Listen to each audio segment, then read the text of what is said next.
Hello Capricorn, this is Inspire 2016 with your weekly tarot reading for the week commencing the 20th of May until the 27th of May 2024. The first card for you is representing, how do you feel about yourself? Your card is the Eight of Pentacles. You are working away at the finer details of the various aspects of your life, in an effort to continuously improve your situation. You may be unhappy with your current state and you know you need to make some important changes in your life to increase your overall satisfaction. This card is a really positive sign that you are committed to making those changes and to ensuring that you give yourself the best possible chance. Overall, this is a very hard-working and conscientious energy that is present in your life. Keep doing what you are doing as it will eventually lead to success. Yes, it requires a lot of dedication, focus, and patience, but as each day passes, and as you stay true to your values and beliefs, you get a little closer to your goal. It may not be as apparent as you may like, but events are unfolding that will lead you to the right path. Continue working on yourself, too, and making ongoing improvements and adjustments to ensure that you are the best person you can be. You may want to further your education or study in order to hone your skills. You may already be proficient in a particular skill set, but you are now seeking to master those skills. For example, you may be a great home cook, but now you are starting to focus your attention on fine French cuisine. Or perhaps you have learned the basics of tarot reading, but now you want to become a tarot expert. You know that it will require a lot of focus and dedication in your studies, but you are willing to work hard and to pay attention to the details. You know that you will not learn these advanced skills overnight, but you are prepared for the journey towards becoming a master at your chosen expertise. If you are not currently engaged in the active pursuit of your goals, ask yourself what you could learn or create to better yourself or your circumstances. If you are already engaged in the pursuit of new learning, the Eight of Pentacles may be a card of encouragement and reassurance that the energy you invest in your development will be worth your while. The second card for you is representing, what do you want most right now? Your card is the Six of Pentacles. What do you want most right now is financial assistance from others, or you may want to give some help to others around you. If you are the wealthy man, then you have accumulated great wealth and are now in a position where you can offer financial assistance to those in need. Now that you have lived through the darkness long enough to see the inner light, it is time to help others who are not so fortunate. Consider giving to charity or reaching out a helping hand to someone who needs your support. The generosity of the Six does not limit itself to money and material things.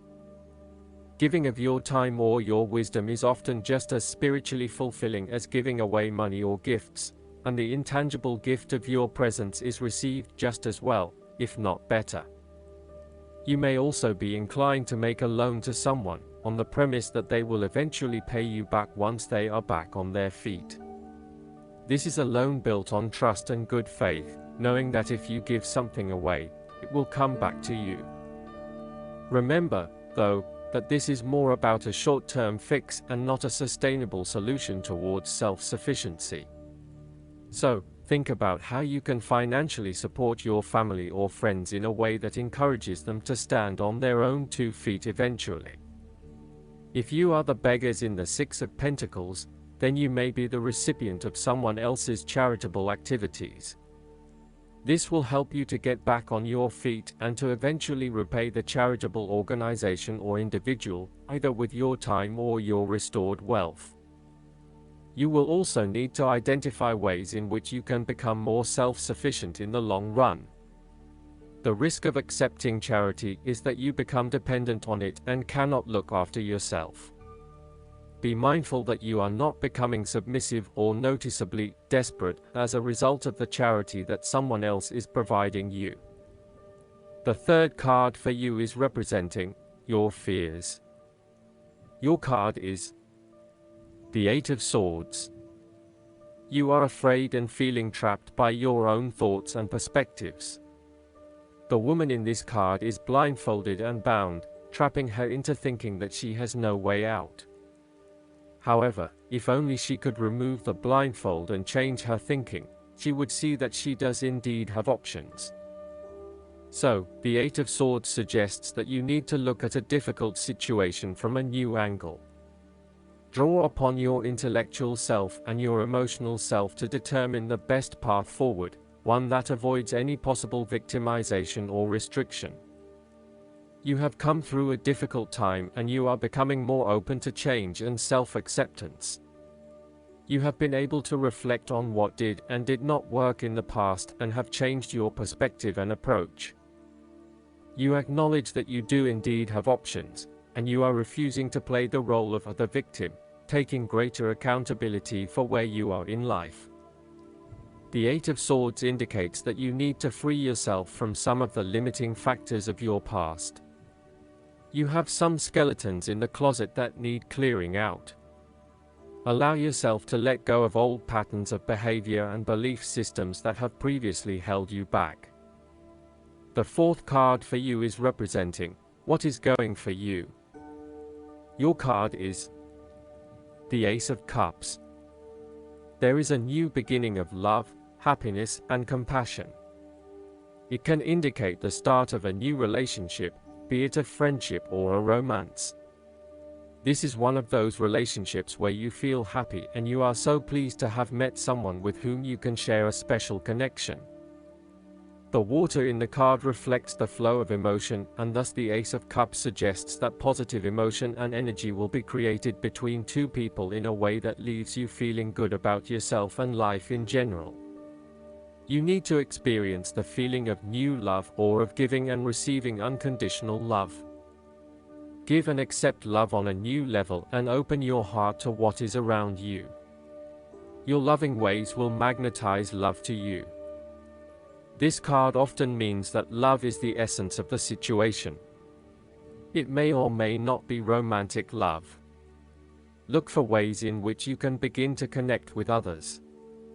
Do you have someone to forgive, or do you want to ask for forgiveness? Can you set aside your anger and find peace? Would you like to drop your reserve and let your feelings show? This is a peaceful time in your life, so use it and make peace with friends or yourself. The Ace of Cups is also about creative expression, particularly where there is an opportunity to allow your emotions to shine through. You are very open to experiencing your inner feelings and sharing them with others. You may be inspired to start a new creative project, take up an art class or two, or even engage in interpretative dance.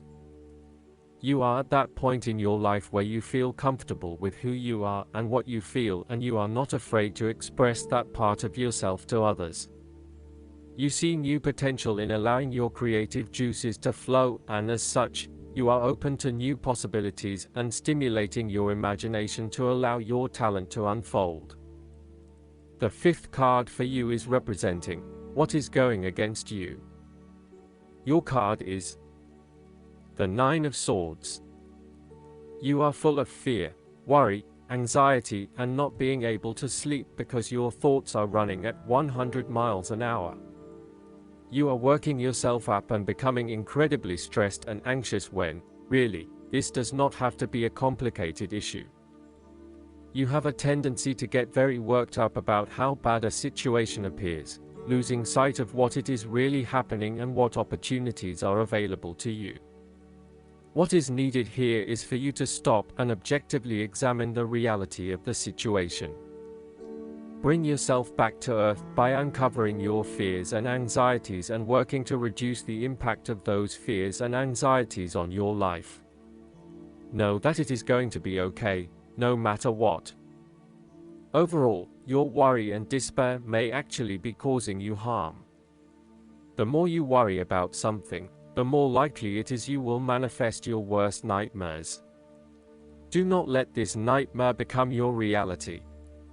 Take a deep breath and realize that life is not as bad as it seems, and that the more you worry, the more harm you are doing to yourself. It is also possible that you have already worked through this period of worry and depression and are beginning to make a recovery. You may have recently come to the realization that it is not as bad as you had made it out to be, and you are beginning to relax and calm yourself about what was once a terrifying situation. You may also find that your dreams are very telling at this time. Use a dream journal to help you analyze what is happening at a subconscious level. The last card for you is representing the likely outcome that you may have. Your card is the Page of Wands. You are experiencing a creative restlessness within you that is just waiting for some sort of expression, or you may be on the verge of some sort of discovery or new phase of life. The Page of Wands represents the sudden creative spark that comes to you, suddenly and unexpectedly, and that starts you down the road of a new creative vision. Thus, he encourages you to express yourself and your individuality with light-hearted abandon. Listen to your unconscious mind and follow your creative urges, even if you are worried about being the lonely voice crying out in the wilderness. With persistence and a balanced perspective, even the immature desires of the Page of Wands can be transformed into a beautiful creative vision that can change the world. Similarly, the Page of Wands indicates that you need to be positive and spontaneous, but not overly impulsive. Your enthusiasm impresses others, but if you become impatient or quick to anger or lose interest, you will put others offside and you will waste time in your creative projects. With the Page of Wands, you are inclined to give anything and everything a go. If you are enthusiastic or passionate enough, you embrace the opportunity to start out on a new journey or project and see where it takes you. You do not necessarily have a solid plan in place, nor do you really know where you are headed, but you do know that you are excited about the possibilities. Last but not least, the guidance card for you is the Air and Water Dragon. Call on your blue and green air and water dragon to enter your third eye to awaken and activate your higher fifth dimensional abilities. This will bring you crystal clear clarity and new vision and awareness of life. Your third eye is a very sensitive psychic center, and when it is fifth dimensional, the air and water dragons clarify and protect it and enhance your ability to use it for the highest good. They then enable you to connect to Neptune, the planet of higher spirituality, to open to new enlightened understanding. Choosing this card calls on you to use your intuition as well as your spiritual knowledge and wisdom to see everything from an illumined perspective. Air and water dragons will then surround you and enable your life to flow. They will attune you so that your voice expresses the true notes of your soul. I hope that you enjoy everything, and if you like the reading, just please click subscribe and you will get instant notifications every time we publish a new video right to your YouTube. Thanks.